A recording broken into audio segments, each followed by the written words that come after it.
Louie Herron, sales to sales manager, sales to CEO, getting my sales to sales and CEO all jumbled together here, guys. Look, we're talking about going to the next level. We're talking about sales to CEO.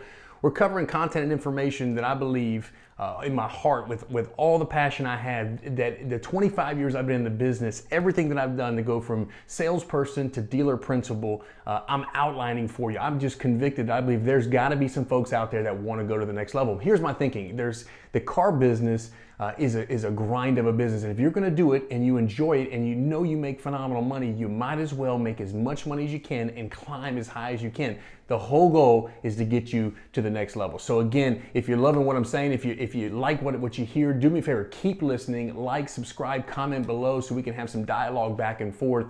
And let some other folks know by maybe even sharing the message. So we're covering today handling objections, installs. Now look, I have content in videos that I want to go through specifically on closes, really breaking things down. So I want to generically just cover this. When you get objections or you get stalls, there's two different things, right, we're talking about here. Like a stall is something they're just kind of putting you at bay for a moment. Objection is something you have to overcome. You have to be able to recognize the difference between the two.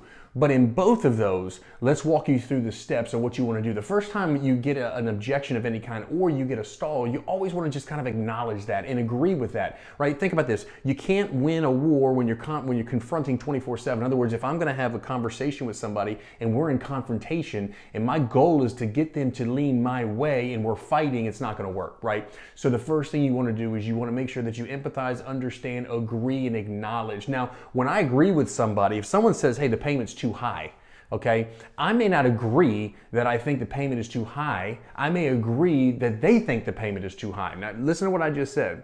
I may not agree for myself the payment's too high for the value and features and benefits they've selected on the car, but I may feel like I understand they feel it's too high. So when I'm doing that, all I'm doing is buying myself a moment to let them know I understand. I completely where you're coming from, right? When you're talking about an objection, there's a kind of a process we go through. Let's say we're in the close for a moment. When we're going through objections, we want to first agree and empathize and get them to understand and know that we understand.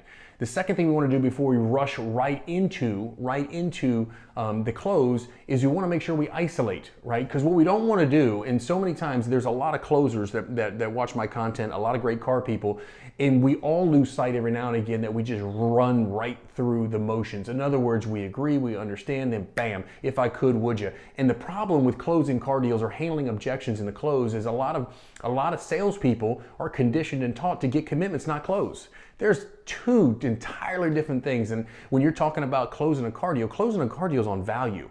Okay, it's on substantiation. It's on making sure that they understand what they've picked and selected and how to justify and really go through in comparison of the trade-in. You're giving them value. Getting a commitment is simply just one thing. If I could do this, would you do that? If I make this happen, would you agree to buy today? Those are like ninth inning, last resort kind of things. But when you go to your sales desk, what do they tell you? Hey man, give me a commitment. What do they want to do? What do they want to do? Give me a commitment.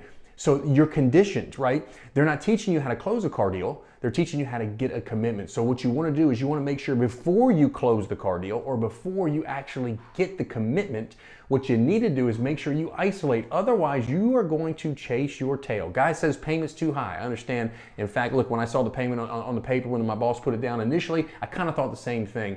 However, I found some information I'd love to share with you that may reflect something just a tad bit different. But let me ask you real quick, other than the payment, is there anything else that would keep us from moving forward on the deal?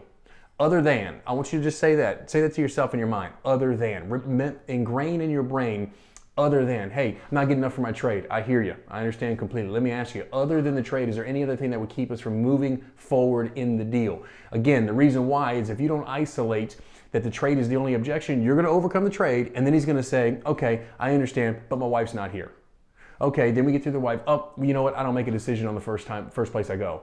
And you're gonna just chase your tail. So you wanna make sure that you're constantly isolate the objection before you try to overcome the objection. Remember something, we're always trying to move the ball down the field, right? So you get a stall in the process, you get a stall in the meet and greet, I'm just looking. Fantastic, phenomenal. I'm glad you chose us to just look. And when you're talking about looking for an automobile, are you thinking more new or used, or what brought you to the dealership, or what circumstance are you in? So you're kind of clarifying what's going on, but the goal is when you get a stall, you keep moving the process down the field. Your job as a sales pro, your job is to make sure that you're going through the meet and greet all the way to the write-up situation to put yourself in a position to close the deal, right? So anything that would prevent you from that is a no-go, is an absolute no-go. I want you to consider something just for a moment. You get yourself in a needs assessment and you realize based on the needs assessment that the client tells you, hey, you know what, I want to be around $350 a month, I'm paying $350 a month now. Meanwhile, you know, you have a gut feeling, the desk knows when you go to talk to the desk, the guy's $4,000 upside down, how much cash do you want to put down? Guy says nothing, fantastic, I got no money down, I got $4,000 negative equity, and the guy said his credit on a scale of 1 to 10 was a 3. Lovely, trifecta, bad credit, no money down, negative equity. This sounds great. You're thinking to yourself, here goes wasting our time. Look, I caution you, stop. Stop for a moment. How many times have you ever put a car deal together that you thought in the middle of the deal, you're thinking, there is no way in the world this deal's going down, and 45 minutes later it goes down. Listen, if you kick that customer to the curb and you pre-qualify yourself and you don't handle those objections, those stalls, those circumstances up front, you boot them out, all you're gonna do is go sit right back in that cubicle, right back at your office, look at your organizer and get blacked out because here we go, now I gotta make dials again to get somebody else to do what? Get in front of you. Well, you just had somebody in front of you. You just had the guy in front of you. You didn't work the deal. Work every deal till the deal is dead. We're talking about handling objections. We're talking about stalls. We're talking about anything and everything you need to know to get you from sales to sales manager. It's in the course. If you want to get a copy of the course, just click the link below in the description. If you want a copy of my free book, which I think you'll totally enjoy, Driven by Fire, that link's also there. And listen, do me a favor, like, subscribe, make a comment. Let's go back and forth. Let's talk about it. Again, this is Louie Herron with Sales to CEO.